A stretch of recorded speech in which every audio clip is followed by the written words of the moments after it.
Hello नमस्कार दोस्तों। स्वागत है आपका अपने YouTube channel learn with Sonlal में।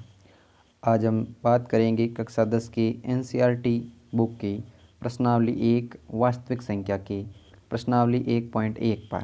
प्रश्नावली 1.1 का जो प्रथम सवाल है वो क्या है, देखो। पहला सवाल है, यूक्लिड विभाजन एल्गोरिथम का प्रयोग करते हुए एचसीएफ ज्ञात करना है। तो एचसीएफ ज्ञात करने के लिए आपको कौन सी विधि काम लेनी है? यूक्लिड विभाजन प्रमेय का। तो सबसे पहले देखते हैं यूक्लिड विभाजन प्रमेय का होती क्या है। तो यूक्लिड विभाजन प्रमेय का होती है ए बराबर बी क्यू प्लस आर। ये इसका गणितीय रूप है और इसको हिंदी में ऐसे बोलते हैं, भाज्य बराबर भाजक इंटू भागफल प्लस शेषफल। इसकी बात आगे हम चर्चा और करेंगे। तो देखते हैं इसको। इसका पहला सवाल देखते हैं। फर्स्ट का जो फर्स्ट पर्सन है उसको देखते हैं। फर्स्ट पर्सन लिखा है 135 और 225 का एचसीएफ ज्ञात करें। तो इस प्रकार अगर प्रश्न आपके सामने आता है कि यूक्लिड विभाजन प्रमेय का उपयोग करते हुए एचसीएफ ज्ञात करना है और दो संख्या दी हुई होती है, तो उस स्थिति में आपको क्या करना है? जो बड़ी संख्या है 225, उसमें आपका भाग देना है 135 का। यानी कि क्या करना है, 135 के अंदर 135 का भाग किसके अंदर देना है? 225 के अंदर।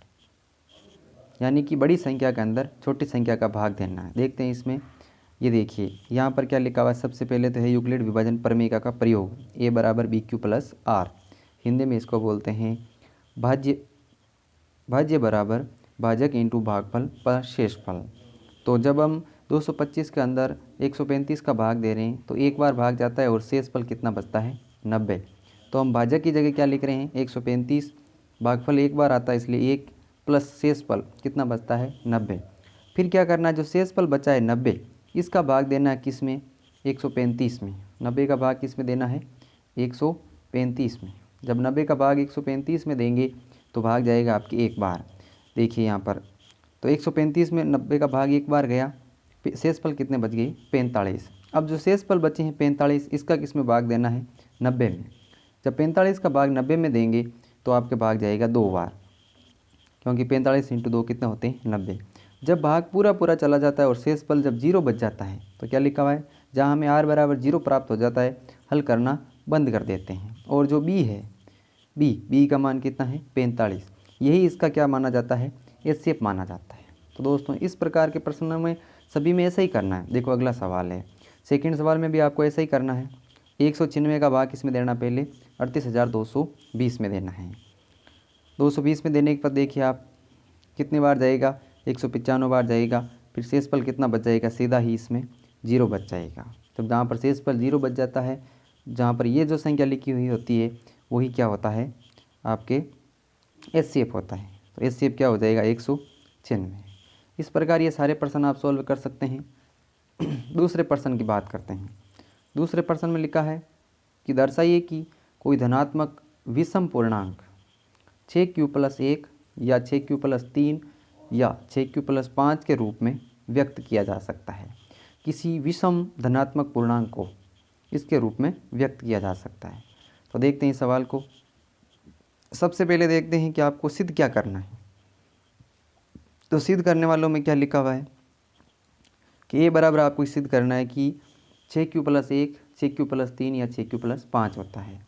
अब आपको क्या मानना है? विषम धनात्मक पूर्णांक मानना है। क्या मानना है? विषम धनात्मक पूर्णांक। b बराबर 6 होगा। देखो अब इसकी तुलना करते हैं। दिया हुआ क्या है? a बराबर 6q+1 दे रखा है। जो आपके यूक्लिड वाली प्रमेय का है वो क्या कह रही है कि a बराबर bq+r होता है। तो उसकी कंपैरिजन करने पर देखो bq+r होता है यूक्लिड वाला सूत्र। अब इसमें b का वैल्यू कितना हो जाएगा? 6। q का q आ रखा है, r की वैल्यू कितना हो जाएगा? 1। तो यहाँ पर क्या लिखा है कि जब हम 6 से a को विभाजित करते हैं तो शेषफल 0 1 2 3 4 5 6 पाते हैं। अब नीचे क्या लिखा है कि यहाँ हम विषम संख्या, यहाँ एक क्या है? एक विषम संख्या। a बराबर bq+r माना है तो एक क्या माना है? विषम संख्या है। तो शेषफल कितना होना चाहिए? 1 3 या 5 होना चाहिए। तो यूक्लिड वाला प्रमेय का प्रयोग करने पर ये आ जाता है। तो दोस्तों इसमें लिखना कुछ भी नहीं होता है, आपको ये मानना होता है कि जो चीज़ दे रखी है, जैसे 6q+r दे रखा था, 6q+1 दे रखा था। अब विषम संख्या कब आएगी? जब यहाँ पर क्या होगी, सम। सम को किसी भी संख्या से गुणा करके वापस उसमें एक जोड़ देंगे तो वापस क्या बन जाएगी, विषम संख्या। ये क्या दे रखा था, 6q प्लस कितना दे रखा था, 3 दे रखा था। एक दे रखा था 6q प्लस 5 दे रखा था। तो यहाँ ये संख्या दे रखी, इसने क्या दे रखी थी, सम दे रखी थी। अब सम संख्या को किसी भी संख्या से गुणा करेंगे तो कैसी संख्या प्राप्त होगी, सम संख्या प्राप्त होगी। और उस सम संख्या में कोई विषम संख्या जोड़ देंगे, देखो 1 भी विषम है, 3 भी विषम है और 5 भी विषम है, तो वापस प्राप्त क्या होगा, विषम संख्या। तो इस प्रश्न में आपको ज़्यादा कुछ भी नहीं लिखना है, आपको ये लिखना है कि 6 एक सम संख्या है, 6 एक क्या है, सम संख्या है। अब सम संख्या को किसी भी संख्या से गुणा करो वापस सम आएगी, लेकिन उसमें जब विषम जोड़ दिया जाए तो वापस क्या प्राप्त हो जाएगा, विषम परिणाम, धनात्मक पूर्णांक प्राप्त हो जाएगा। नेक्स्ट प्रश्न की बात करते हैं। तीसरा प्रश्न, किसी परेड के अंदर 616 सदस्यों वाली एक सेना की टुकड़ी को 32 सदस्यों वाले एक आर्मी बैंड के पीछे मार्च करना है। दोनों समूह को समान संख्या वाले स्तंभों में मार्च करना है। उन स्तंभों का अधिकतम संख्या ज्ञात करें जो कि मार्च कर सकते हैं।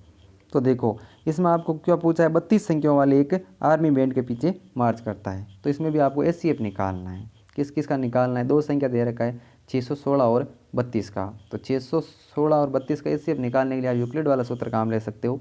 32 का भाग दे सकते हो किसके अंदर, 616 में।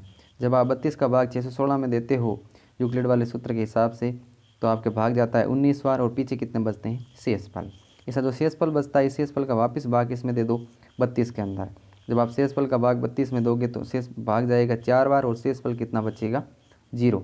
और जहाँ पर शेषफल 0 बच जाता है, जहाँ पर शेषफल 0 बच जाता है उस जगह आपके जो बी का मान होता है, ये बी का मान, यही क्या होता है, इसका एचसीएफ होता है। और इसी प्रकार इस प्रश्न का उत्तर हो जाएगा। चौथे प्रश्न पर बात करते हैं। यूक्लिड विभाजन प्रमेय का प्रयोग करते दर्शाइए कि किसी धनात्मक पूर्णांक का वर्ग किसी पूर्णांक m के लिए 3m या 3m प्लस 1 का रूप होता है। एक तो देखना आपको m का या 3m का या 3m प्लस 1 का। तो आपको यह दर्शाना है, पूर्णांक का वर्ग का ध्यान रखें, प्रश्न में स्क्वायर को दर्शाना है। तो यानी कि आपको मान लेना है कि कोई एक संख्या जिसका स्क्वायर या तो 3m होगा या 3m प्लस 1 होगा या m होगा। तो चर्चा करते हैं इस प्रश्न पर। यूक्लिड वाला सूत्र क्या होता है, a बराबर बी क्यू प्लस आर, जहाँ a कोई धनात्मक पूर्णांक है, b का वैल्यू कितना दे रखा है, 3, और r का वैल्यू कुछ भी हो सकता है। देखो एक दे रखा है m, एक दे रखा है 3m और एक दे रखा है 3m प्लस 1। अब देखो इसमें यूक्लिड वाला लगाने पर आपको पता चलेगा कि जब b की वैल्यू है, क्योंकि वो क्या होता है, a बराबर बी क्यू प्लस आर होता है। यहाँ पर r कुछ भी नहीं है, देखो इसमें कुछ भी जोड़ा हुआ नहीं तो 0 मान लेंगे, इसमें भी कुछ नहीं तो क्या मान लेंगे, 0। इसमें 1 जुड़ा हुआ है। तो अब इसमें कंपैरिजन करने पर आप देखिए कि जो r का वैल्यू है वो कितना है, 3 से हमेशा छोटा होगा। देखो यहाँ पर क्या लिखा है, a बराबर 3q प्लस आर, और a बराबर लिखा है 3q प्लस 0, 3q प्लस 1 या 3q प्लस 2। तो a के किसी भी मान के लिए 3m दे रखा है ना, 3m दे रहा है। देखो m 3m और प्लस 1 के रूप में होता है। कौन, किसी भी धनात्मक पूर्णांक का वर्ग।